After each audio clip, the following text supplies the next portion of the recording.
The Changeling so far has been a very interesting ride to say the least, and I have so many questions about this episode alone. For example, what's in the red suitcase? Who's kindergarten? What exactly can be found in Cow's pie? And how will William kill everyone on the island if Apollo doesn't help him? Now, I'm going to do my best to try to answer those questions, as we'll be discussing that and much more in today's spoiler breakdown of episode 4 of The Changeling. But first, make sure to share your thoughts of this episode in the comments below, and also share your theories and your predictions and what deeper meanings did you all take away from this episode. Let's have those discussions in the comment section. We got an episode to break down, full spoilers ahead. As our opening narration talks about how the water renews but does not shed its layers. It drags buried memories to the present. Once below these waters, giant predators swarm. Mythical. Those predators grew legs and made its way to land. Would it surprise you that witches have done the same? Now, this opening scene and many scenes throughout this series so far showing the body of water seems to be very important to the main narrative,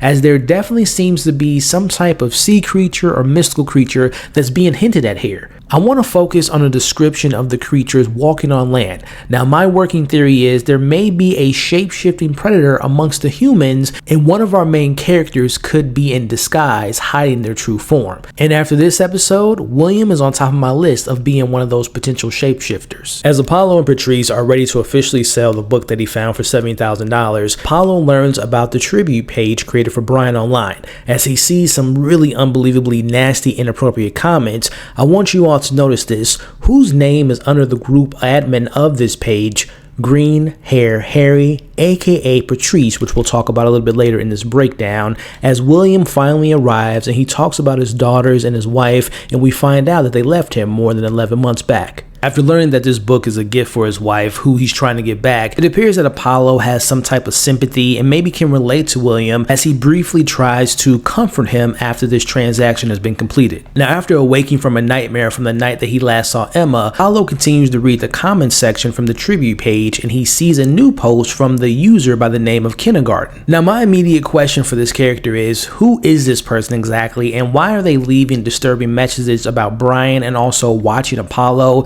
And more importantly, why are most of their posts about eating people? Now, obviously, we know kindergarten is the educational level for kids between the ages of 4 and 6, which makes me think, could this be potentially the one taking all the missing kids that we've seen posters for so far throughout this show? Could they be the creatures from the sea walking amongst the humans? Or is it that this is like an internet troll? Or potentially is this William trying to egg on Apollo to get him upset and make him continue to seek for answers? As Apollo sets up a meeting with Emma's older sister Kim, we see that he thanks her by giving her money for helping his mom set up the funeral arrangements for Brian, but also for coaching them for giving the birth to their child. The number one question remains, what was Emma's third wish? As Kim tells Apollo, I think you should know that it wasn't supposed to be this way. Now, my question is, do we think that Kim knows what that third wish was? And is she hiding something from Apollo? And more importantly, can we trust Kim? As Apollo says goodbye to the Valentines for what he thinks is the last time, and he may be trying to close this chapter of his life, he gets a mysterious text message from an unknown number saying that Emma is still alive. He ultimately gives Apollo the location where he can be found. Now, a couple things I want to point out here. You'll notice that as he is giving that check to Kim, it is dated from March of 2012.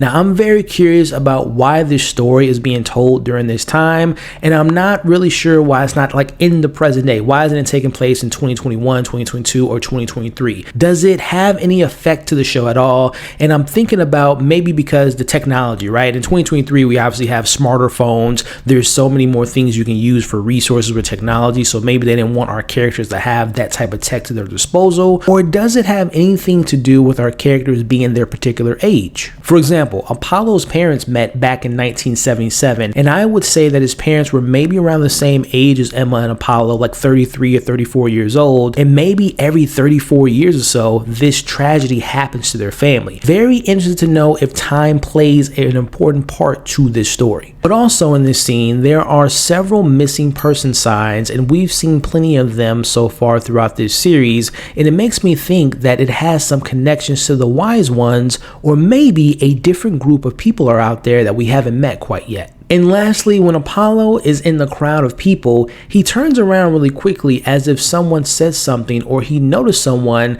and the only person that stood out to me was this mysterious person with the bald head with the red umbrella. Do you all think that that was a coincidence, or was just part of the scenery showing that Apollo was just kind of caught off guard? Now, Apollo eventually makes it to his location and he finds out that it's William as he immediately checks him on his approach, but he assures him that it's all true and he knows exactly where Emma could be found. He claims that he recently just found out and that he has connections to other people who are very skilled in tracking people down and are better suited for finding missing people more than the feds because they're relentless and they want to help his new friend Apollo. Now, Patrice smartly does research on William and learns that he was actually ex-Air Force. He was a programming specialist and now he works as an app developer, which we know from his creation of the Rent-A-Boat app, which, by the way, that logo on his app, do you all think that that might be some type of symbol that might connect to his family's origins from Norway? As Patrice manages to open the files given to Apollo, as it shows street footage of Emma, who is indeed alive, and it looks to be that she's in the same state of mind as the same night that she took Brian. As William pretends to learn to drive a boat for the first time, he asks Apollo if he told anyone about this, as he tells him that he told Patrice, and William shows him a message from Patrice left under the name Green Hair Harry on that tribute page,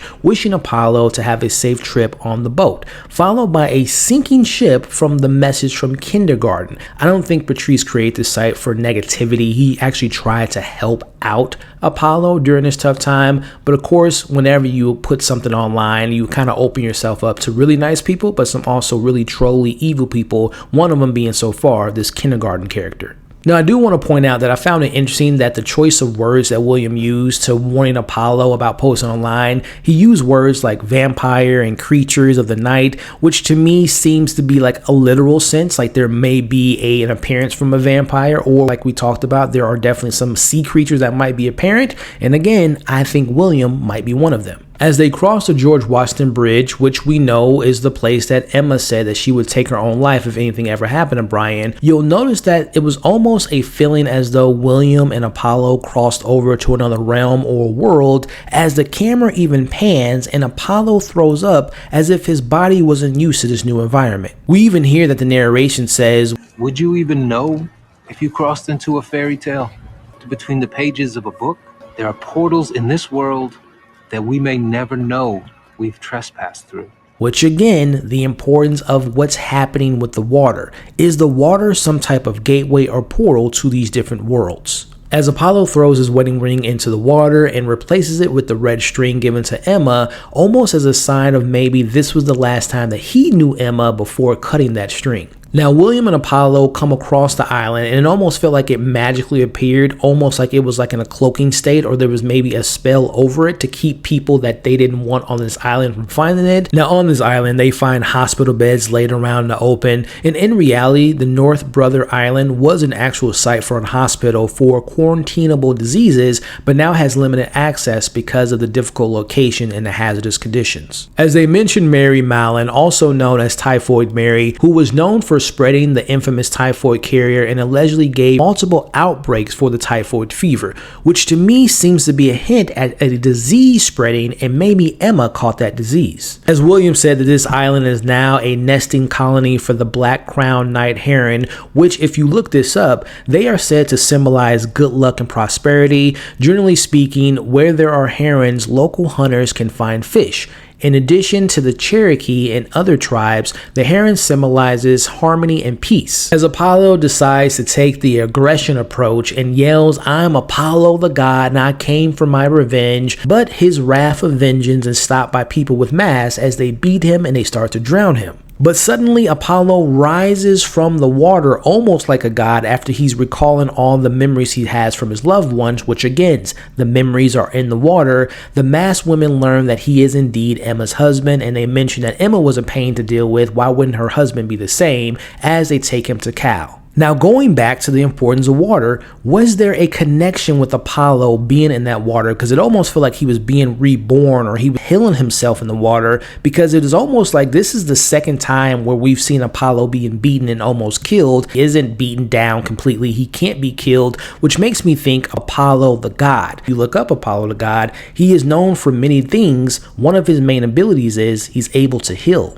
See, Apollo has a brief moment with the same lady from episode 3 from the survivors meeting as we meet Cal, which is short for Callisto. Now, Callisto happens to be Jupiter's second largest moon and the third largest moon in the solar system, but also in Greek mythology, she was the daughter of King LaKeith. Now, Callisto was a virgin till Zeus tricked and seduced her, which actually had major consequences, which to me seems to have connections to the story she shares with Apollo here in this scene about potentially being tricked by men. So right now we have names like Apollo and Callisto all kind of tying into dealing with Greek mythology, but the show so far seems to be kind of adding in the witches and the folklore instead. Now Callisto's father was said to had killed and cooked his son and served him to Zeus. That sounds very similar to what's going on with Emma, killing her son and serving it to some type of offering, remembering it's not a baby, instead it was born of a broken curse or a wish. We see Cal preparing a show for the children, which is very interesting considering the fact that in Greek mythology, Callisto was believed to be one of the followers of Artemis,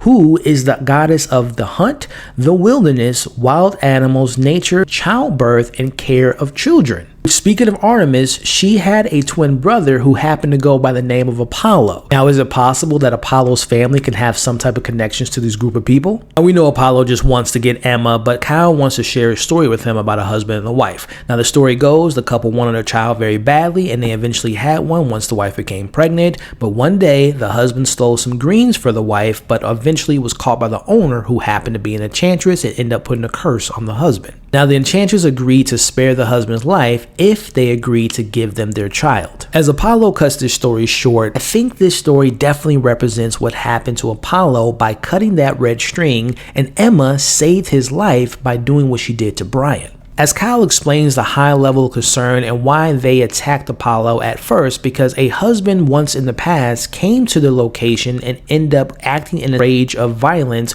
ended up killing many women and children in the process. After this particular situation, they left the world and they came to this island, and they have killed many men who came to them with a similar rage. So it's my understanding right now that Cal and her people are protectors of women and children, and right now it seems to be that Cal's mission is, if she finds out that a baby is maybe born of witchcraft or other powers that they don't agree with, they suggest that the mother takes care of that baby that we know are not really babies, they're the changeling. But the question I have is, what happens when a mother refuses to do that thing, to kill their baby? Do those babies end up becoming those monsters that we talked about at the beginning of this episode? As we see, Cal is making one of her puppets for the children, and it appears that some of the material is made with a red string that was given to Emma as she shows the magic, or as the Scottish call it, the glamour, as it appears to make the puppet to come alive. As she says, it's an illusion. As Apollo says, it's not a baby. But if it's an illusion, that means there's someone that created it. So two things I want to point out here. Do we believe that Emma was under this glamour? Did the old woman in Brazil have control over Emma when she killed Brian, or should she take possession of her body to remove the child that wasn't a child? And also, based on what Cal is saying here, it appears that they are protected of the children and kids, and they're not the ones that might not be taking the missing posters that we've seen of children. So that makes me think, are there other witches? Are there different rules for different sectors? Are there different ideologies from these other witches and potentially fairies out there in this world? But before we get into those answers, William is discovered. They take them into a holding area, and we see that William is married to Greta, who Cal actually knows. Now we see Cal beats him and eventually knocks him out. Now before we get the moment of truth for William, can I point out that William seemed very unaffected and also unfazed by almost getting beaten alive? It's almost as if he has his own gift, or he might be one of those creatures. As we learn, William has been looking for this island for months before Apollo and him found it. Now we also learn that William is Norwegian, which we know was in the opening scene of this show with the boat, and also we know Emma took a picture with a Norwegian photographer.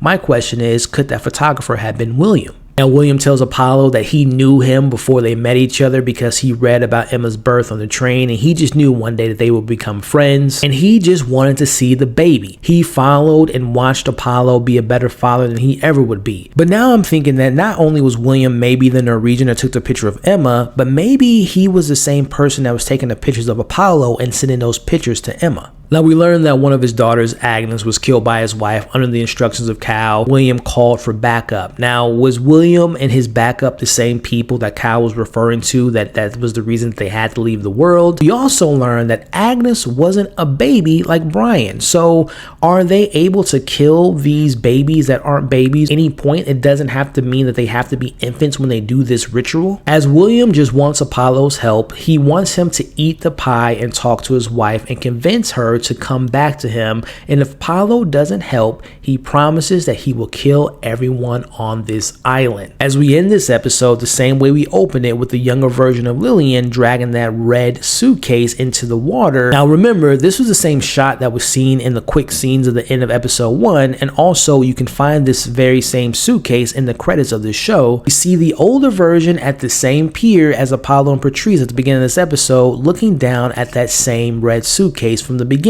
Is it possible that a baby that wasn't a baby can be found in a suitcase? Or is it maybe some type of relic from her past that was given to her by her family, or maybe even her ex-husband Brian? Let me know what you all think is the possible significance of that red suitcase, but also, what's the deal with the pie? Now, I believe that this might be some type of peace offering, or maybe the pie unlocks memories or grants you abilities. I know from various movies and reading books about witches, they tend to have some type of connections to food, and in particularly treats and desserts. So maybe this is some type of spell that they're going to give to Apollo that again can maybe unlock a new ability or unlock some important memories. And lastly, what did Will mean by telling Apollo that he will kill everyone on the island if he didn't help him? We obviously know William has ties to the Air Force, so maybe his friends will drop a bomb on the island, or are they some kind of force that can fight against witches? I mean, if we have witches and sea creatures and fairies, there has to be some type of hunters out there, but in particularly witch hunters. Now, connecting this to the opening scene of episode 1, where we saw those 52 men and women who were immigrants who fled to America on the water.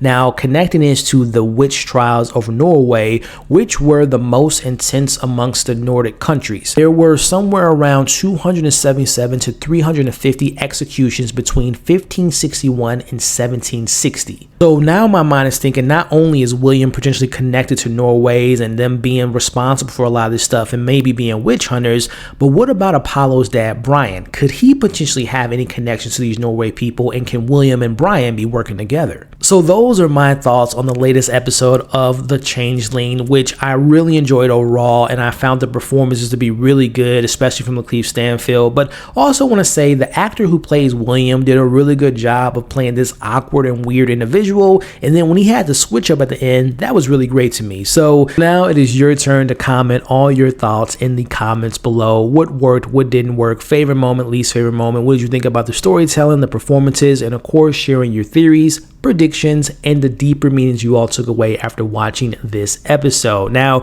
if you all liked what I had to say in today's breakdown, and if you would love to see more of these breakdowns, hit the like button, share this video, and also consider subscribing to the channel, or else I will send a mysterious woman from Brazil to get you. Just kidding, obviously. But again, thank you all for watching today's breakdown. You all are great, and I'll catch you on the next video.